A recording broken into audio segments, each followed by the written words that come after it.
Good morning, everyone. Good morning, class. So, kindly please stand up for a prayer. Okay, Rhea, may you please lead a prayer. In the name of the Father, and of the Son, and of the Holy Spirit. Amen. Now, before you take your seat, kindly pick up some pieces of paper under your chair and arrange your chair properly. Thank you so much. Good morning. Okay, now we are going to check our attendance. Okay, very good. Perfect attendance. Now, I want you to pass your assignment. Okay, pass it frontward. Thank you so much. Okay, so this time we are going to recap. We are going to have a recap. What have we discussed last meeting? Yes, Dakoilo. Thank you so much. Last meeting we tackled about the framework for rationale in learner-centered teaching. So here we are promoting for the improvement and development of our learners' academic performance. Okay, so now we have our activity, a conversation. Now I wanted to read this conversation. This is a conversation between the two mothers. They are talking about the issues of their child. So we have her Samantha. According to Samantha, I've noticed my son Ethan struggles with reading, writing, and spelling. While Karen, my daughter Lily, has similar issues, struggling with word recognition, and she easily distracted by moving objects and loud noises. Samantha replied, I am also worried about my child and being through. Now, based on that conversation, I have some few questions regarding with this conversation. And now let's begin with here. Okay, so the first question would be, what struggles are their children facing according to the conversations? Yes, Charlotte. So, the possible struggles that their children facing according to their conversation is that Samantha's son Ethan is struggling with reading, writing, and spelling, while Karen's daughter Lily is also struggling with the same issues like word recognition and she easily gets distracted. Now we have here our second questions. So we have here our second questions. Okay, so the second question is, do you think your child has a learning difficulty? Why or why not? Yes, Aya. Yes, Aya said that she thinks that their child has a learning difficulty because they struggle some issues. And then the third question would be, how would you define learning difficulty? How would you define learning difficulty? Okay, so according to your classmates, learning difficulty could be some brain difficulties or they are struggling while they are learning. Now, so for the last questions I have here, how can a parents support their children who has a possible learning disabilities? Okay, thank you so much. So, according to your classmates, parents can support their child who has learning disabilities by assessing them and by helping them and by guiding them. Thank you so much for your participation. Now, let's proceed to our proper discussion. So, our topic is all about learning disabilities. Okay, so learning disabilities is also called learning difficulty. Learning difficulty, or what we have, it is also called a learning disorder. What is learning disabilities and learning disorders? So, learning disabilities is a condition in our brain that causes difficulties comprehending or processing information. So, the child who has learning difficulties, they are easily get distracted by loud noises. Okay? Am I understood? Okay, thank you so much. Now, let's tackle about the 7 types of learning. The learning disabilities could be affected by so many factors. So I have here 4 factors. We have the prenatal factors, the birth factors, please read everybody, the childhood factors, and the family factors. So when we say prenatal factors, there is a possibility that the mother who is pregnant may, she is drinking like that, or there is an exposure alcoholic that may affect the brain's development or the child's brain development. So in prenatal factors, there is a alcohol consumption. There is also a possibility that there is a maternal stress depression, a exposure or a prematurity complications related to our central nervous system. Now, how about the birth factor, teacher? Okay, so birth factor, siguro ipanganak na ang child ana. Yes, in the birth factors, there is a possibility that the child didn't get enough oxygen during the childbirth, or there is a trauma in the head. So there could be a complications during the birth or during the delivery of the child. So it could be a CS during a CS na ay mga kananay mahitabo nga kuan nga makapa-apekto sa child developments, especially nga maka-apekto sa ilang learning. And also we have here the childhood factor. So childhood factor, class, is the child could be possibly encountered some illness or traumas or any accidents nga nag-apekto sa iyang learning development. Now, let's proceed to the family factor. So sa family factor, it could be genetic. So there is a possibility nga ang imong pamilya or ang imong parents nga gigikanan, pinapit sila yung problems sa learning. So there is a chances nga makuha po na nimo. Am I understood? Okay, so now let's proceed to the 7 types of learning disabilities. So these 7 types of learning disabilities was categorized by the IDEA. So what is IDEA? IDEA is an Individual Disabilities Education Act together with LDA or the Learning Disabilities Interaction. So what are those 7 categorizations? So let's have here. Okay. So this is the 7 categorization. Kindly read, everybody.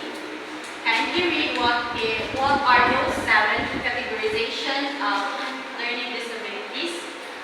So we have here the first, we have here the auditory processing disorder or the APD. What do you think is auditory processing disorder? So from the word auditory processing disorder, so dili kanang gamit nato ang ato ang ears. Very good, class. Magamit na sa atong ears. So there is a challenging in receiving informations. So what is auditory processing disorder? It is difficulty processing auditory information. So example, a student is struggling to filter the teacher's noise versus the background noise.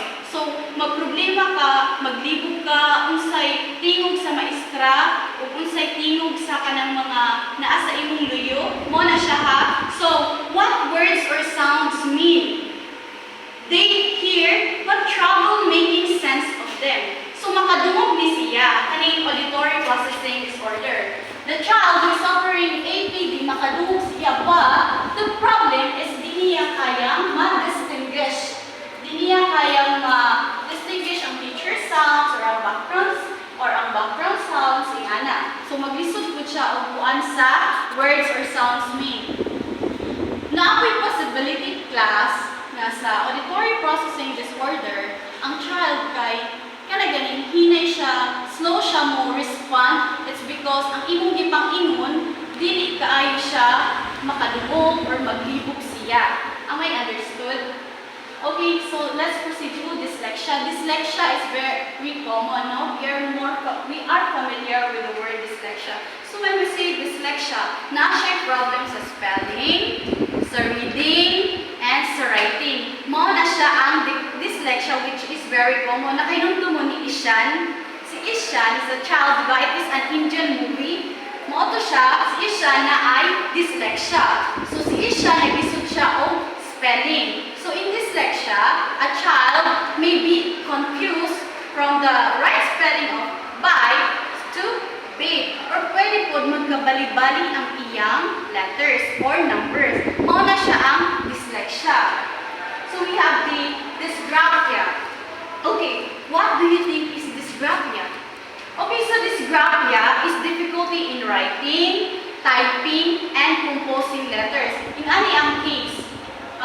makasabot ka, but dili mo kaya mag-type or dili mo kaya mo gamit og some motor skills like typing, writing, reading. So you are struggling using your motor skills. Mo na siya ang dysgraphia. Kaya dysgraphia, it impacts the handwriting, typing, spelling. It also difficult in memorizing and automatically retrieving letters and numbers. Mo na siya ang dysgraphia. You are struggling in organizing words. You are struggling in typing. Kaya magamit man siya motor skills, in writing. Basta mo na siya ang dysgraphia class. Am I understood? Dysgraphia? Okay, let's proceed to dyscalculia. Dyscalculia from the words calcula, which means you are struggling in numbers, math concepts. Like that example, Anna, is kanang di ka maumihap ng kwarta. Di ka maumutan sa urasan. Di ka makakuan na unsa na siyang urasa because there is a possibility nga ikaw na kay dyscalculia. So dyscalculia is difficult in math concepts, problem solving, and numerical relationship. Kaning dyscalculia, pwede pud magka-dyscalculia even ang mga scientists, engineers, mga ingana. Am I understood? Dyscalculia is all about math concept or numbers. Okay, so now let's proceed to language processing disorder. It is a difficulty processing using language. So, mo na ni siya, language processing disorder. There's a possibility na you are struggling with your language. So, pwede ang background ang kuan is that gamay ra ang imong vocabulary, knowledge, na maoy magkuan mo nga you have a difficulty in producing language. So in language processing disorder, difficulty in attaching meaning to sound groups. So we are struggling to form words, meanings, sentences, or even stories. No? We can be a late talker as a child. So pagkagamay ni pwede nga imo na siyang nada or kana ganing na maglisod ka o kana ganing produce og language in ana because you have a limited vocabulary. Then di pud ka makadali-dali og sabot sa jokes. Example, you have a classmate na nag-joke siya. Kunya di ka makatawa class. Ngano di ka makatawa? It's because you are struggling to understand unsa ang language niyo yung gigamit. Am I understood? Mo siya ang language processing disorder. Now let's proceed to non-verbal learning disabilities. So non-verbal learning disabilities, you are struggling to understand some environmental cues or societal cues. You are struggling with social interactions. You are struggling to understand what does his or her body postures mean, her sign. Kana may ingana, you are kana mga non-verbal languages nga common na sa gamit. Example, sign language, atong facial expression, ang mga kuan nato, mga sign kita nato, body gestures, we are struggling to understand because we may have a non-verbal learning disabilities. Now, the last one is the visual perceptual motor deficient. When we say visual perceptual motor deficient, you are struggling with eye and hand coordination.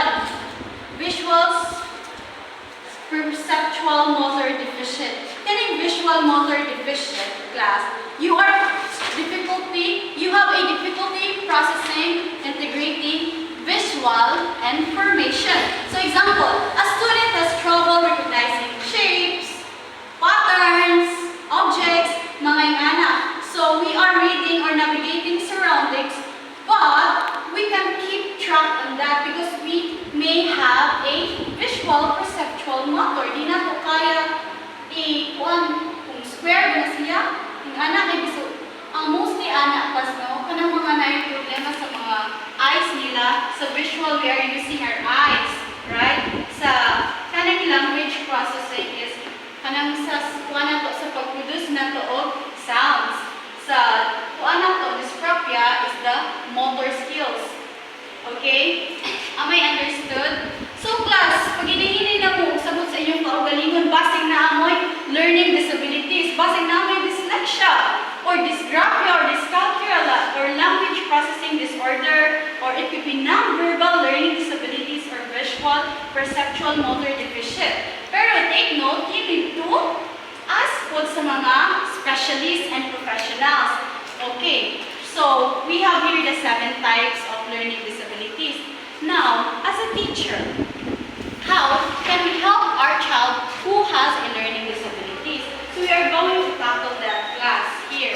Okay? So we have here the methodologies. So first, make the classroom simply arranged, uncluttered, and quiet. So together with that, we need to also make sure that the lighting is not too bright nor too dark, because we need to limit the distractions and minimize, because our students with learning difficulties, they are struggling with sustaining their attention. So make sure that the classroom is simply arranged and cluttered and quiet, and also the lighting. Make sure that it is not too dark or too light, especially sa katong mga kanang children who are suffering with katong visual disorder. So, another, we need to use varied modalities to present information. So, we can implement some differentiated instruction. And because varied modalities need to be presented one at a time or at different times, dili siya nimo pwede duman-duman class. Kaya as a future educators, we need to consider our students. Yung mga duman-duman, what if maglibog sila or di nila kaya to sa tanan? So ikaw na mag-isod. Now, let's have here analyze students' error written in oral assessment. So, di na ito pwede ingon sila nga, ay, wrong na. It's because, pwede to maka-apekto sa ilang mental emotions. Pwede sila ma-discourage, naganahan, or ingon ang iyang mga classmates nga, ay, di na siya kasabot, ma'am, di siya kasabot. So, mag-apekto to, samot, negatively sa atong children who are suffering with learning disabilities. Another, we need to provide study aids to lead and guide them.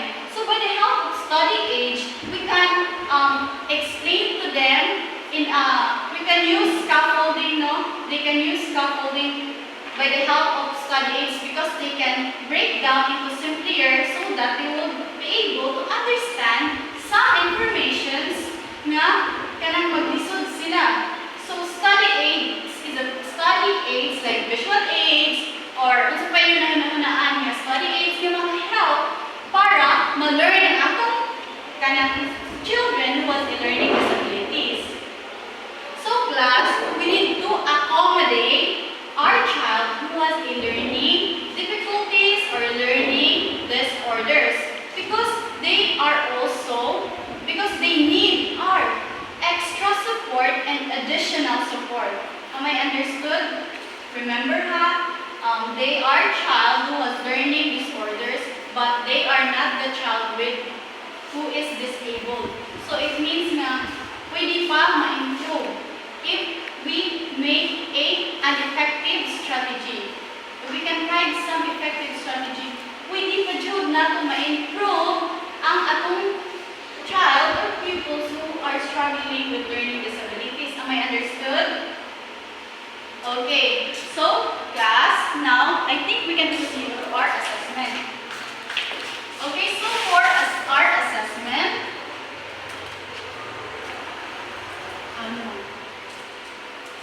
before that class, I forgot na ako ng data application, right? So we need to apply those learning na atong na-learn.